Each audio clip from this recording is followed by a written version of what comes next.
खुद ही को कर बुलंद इतना कि हर तकदीर से पहले खुदा बंदे से खुद पूछे, बता तेरी रजा क्या है। हेलो दोस्तों, मेरा नाम है देसी गौरव और आप देख रहे हैं देसी गौरव शो। पिछले साल लॉकडाउन के बाद चीजें थोड़ी रिलैक्स हो गई थी। हम लोग फिर अपने मोटिव्स पर, अपने गोल्स पर, हमने अपने सपनों पर काम करना वापस से शुरू कर दिया था। आप लोगों ने भी बहुत सारे सपने देखे होंगे, बहुत सारे प्रोजेक्ट्स बनाए होंगे, बहुत सारे गोल्स बनाए होंगे जिन पे आप काम कर रहे होंगे। लेकिन ये सेकंड वेव आ गई फिर से और उसने सब उन सपनों पर, उन गोल्स पर और हमारे प्लानिंग्स के ऊपर सब पानी फेर दिया और वो सपनों को चकना चूर कर दिया। दोस्तों, समटाइम्स ऐसा होता है कि हम लोग किसी प्लान पे, किसी सपने पे, किसी गोल पे, किसी मोटिव पे, किसी प्लानिंग पे काम करते हैं, उस पर बहुत मेहनत करते हैं, बहुत समय लगाते हैं, कई दिन लगाते हैं, कई महीने लगाते हैं और कई बार तो बहुत सारे साल लगाते हैं। और वो सब लगाने के बावजूद, मेहनत करने के बावजूद, प्लानिंग्स करने के बावजूद भी कोई सेटबैक या कोई प्रॉब्लम या कोई दुविधा या कोई समस्या इतनी बड़ी आकर खड़ी हो जाती है कि एक समय ऐसा आता है कि हमें लगता है कि शायद ये सपना पूरा नहीं होगा, या इतना बड़ा सेटबैक लग जाता है, हमें डिप्रेशन हो जाता है कि हम, अगर कोई हादसा सपोज हो जाता है तो हम इतने बड़े डिप्रेशन में चले जाते हैं कि हम हौसला छोड़ देते हैं, हम हिम्मत हार जाते हैं कि हम कुछ नहीं कर सकते। खैर, इसमें भी दो बातें हैं कि या तो उस पे वापस उस गोल पे काम करें या नया गोल बनाए। मैं आपको एक स्टोरी सुनाता हूँ। लूनर मिशन 13, नासा जो है, इसका एक ये प्रोजेक्ट था, NASA national aeronautics and space administration. NASA जो कि एक इंडिपेंडेंट एजेंसी है यूनाइटेड स्टेट्स ऑफ अमेरिका की। तो इन्होंने अपोलो मिशन 13 प्लान किया था और अपोलो 13 लूनर मिशन ये 11 अप्रैल 1970 को एक स्पेसक्राफ्ट बनाया था इन्होंने, जो चांद के लिए रवाना हुआ था और इसमें 3 यात्री थे। तो साहब, हुआ क्या था कि इन्होंने ये स्पेसक्राफ्ट भेजा और इसके भेजने के बाद 2 दिन बाद इसमें एक प्रॉब्लम आ गई। इसके ऑक्सीजन चैम्बर में एक ब्लास्ट हो गया और ऑक्सीजन लीक होने लगी। और स्पेस में जब आप लोग समझते हैं कि ऑक्सीजन नहीं होगी तो यात्रियों का रहना बहुत ही मुश्किल होगा। तो जब ये प्रॉब्लम आ गई और बहुत सारी चीजें खराब हो गई तो इन्होंने कांटेक्ट किया नासा के कंट्रोल रूम में, और वहां पर जो लीडर थे, जो वहां पर ऑफिसर थे, और उन्होंने इसकी बात सुनी कि साहब ऐसे ऐसे करके ये ऑक्सीजन सिलेंडर जो है ऑक्सीजन वाले चैम्बर में ब्लास्ट हो गया और अब जो है ये चीज खराब हो गई और ये इक्विपमेंट खराब हो गया और ये नहीं चल रहा और वो नहीं चल रहा। तो जब उन्होंने उनकी बात सुनी उन ऑफिसर ने, और उन ऑफिसर्स ने ये कहा कि ये तो ठीक है कि ये सब नहीं चल रहा, आप मुझे ये बताएं कि चल क्या क्या रहा है। तो तब उन एस्ट्रोनॉट्स ने बताया कि साहब ये चल रहा है, ये मशीन काम कर रही है, ये वाली मशीन काम कर रही है, ये वाला इक्विपमेंट काम कर रहा है, गैस का फ्लो इतना है और ये चीजें काम कर रही है।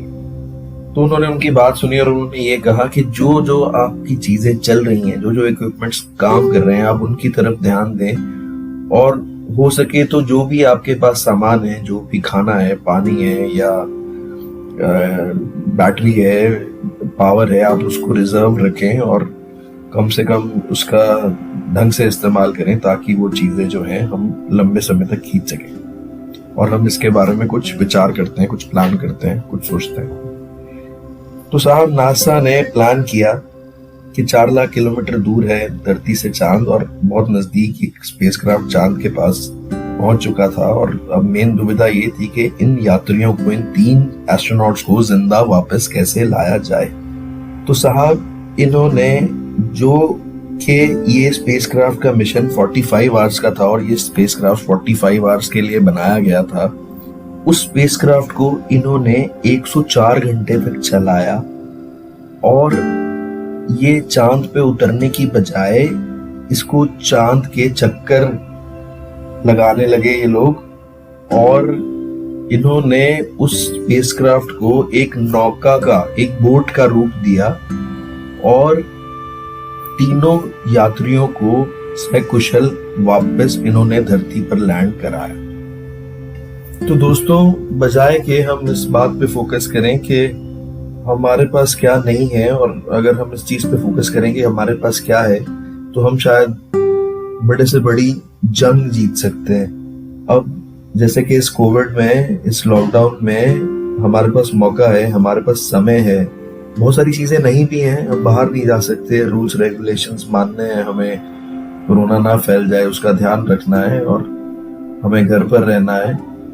तो हम बहुत सारे काम ऐसे हैं जो हम अपने आप को शायद और बेहतर बनाने के लिए कर सकते हैं। हम अपने आप को अपग्रेड कर सकते हैं, हम परिवार की सुन सकते हैं, परिवार के साथ अच्छा समय बिता सकते हैं, हम अपने बच्चों को समय दे सकते हैं, हम अपने आप को अपग्रेड कर सकते हैं, हम कुछ अच्छा पढ़ के अपने आप को एजुकेट कर सकते हैं। तो बजाय कि हम इस चीज पे फोकस करें कि हमारे पास नहीं है, क्या जो नहीं है, हम इस चीज पे फोकस करें कि हमारे पास जो है, तो शायद हम गोल से भी आगे बढ़कर कुछ अचीव कर सकते हैं। ऐसे ही एक जवान था हंगरी देश का, कैरली। 1938 में वो अपने देश के नेशनल और इंटरनेशनल सारी जितनी भी चैंपियनशिप्स थी सब जीत चुका था शूटिंग में, और वो शूटिंग का बहुत बड़ा महारथी था। और वहाँ की जो जनता है, वहाँ के जो लोग हैं, उन्हें पूरा कॉन्फिडेंस था कि जो 1940 में ओलंपिक्स होने वाले हैं टोक्यो में, जापान में, और वो उसमें जरूर हमारे देश के लिए गोल्ड मेडल लाएगा और हमारे देश का नाम रोशन करेगा। लेकिन 1938 में ही एक ऐसा हादसा होता है कि रूटीन प्रैक्टिस के दौरान उसके हाथ में एक हैंड ग्रेनेड ब्लास्ट हो जाता है और उनका हाथ उनके शरीर से अलग हो जाता है। तो वो बहुत बड़ा हादसा था कैरली की लाइफ का, और वहां के लोग भी, वहां के जनता भी, उस देश के लोग भी बहुत दुखी हो गए कि अब कैरली का हाथ नहीं रहा, कैरली तो शूटिंग कभी लाइफ में कर नहीं पाएगा और गोल्ड मेडल का सपना उन लोगों का अधूरा रह गया। लेकिन कैरली ने क्या किया? कैरली ने बिना किसी को बताए तैयारी करी अपने लेफ्ट हैंड से, और 1939 में जब वापस उनके देश में नेशनल चैंपियनशिप हुई और वहां जब वो गए और उन्होंने जब देखा उनके साथ वाले प्रतियोगियों ने कि कैरली जो है यहाँ आए हैं और हमारा मनोबल बढ़ाने आए हैं, और जब उनकी कैरली से बात हुई तो कैरली ने बताया कि मैं आपका मनोबल बढ़ाने नहीं आया हूँ, मैं आप लोगों के साथ खेलने आया हूँ, आप लोगों के साथ compete करने आया हूँ। और उस लेफ्ट हैंड से 1 साल के अंदर उन्होंने तैयारी करके उस लेफ्ट हैंड को इतना मजबूत बनाया और वहां के फिर नेशनल चैंपियन बने, उन्होंने नेशनल चैंपियनशिप जीती। और फिर 1939 में ये हुआ, और 1939 के बाद वो फिर तैयारी में जुट गए कि 1940 में उन्हें ओलंपिक्स जीतना है। लेकिन अनफॉर्चुनेटली सेकेंड वर्ल्ड वॉर हो गई और जो जापान में होने वाले ओलंपिक्स थे 1940 के, वो कैंसिल हो गए। लेकिन उन्होंने हिम्मत नहीं हारी और फिर वापस तैयारी करी 1944 के ओलंपिक्स के लिए, जो कि फिर कैंसिल हो गए सेकेंड वर्ल्ड वॉर के चलते। तो दोस्तों सोचो फिर क्या हुआ। उन्होंने फिर तैयारी करी और 1948 के ओलंपिक्स में उन्होंने 2 गोल्ड मेडल अपने देश को लाके दिए। वो 2 गोल्ड मेडल जीते और अपने देश का नाम रोशन किया। तो दोस्तों कहानी अभी भी खत्म नहीं हुई। वो फिर 1952 के ओलंपिक्स खेले और उन्होंने फिर अपने देश को गोल्ड मेडल दिलाया।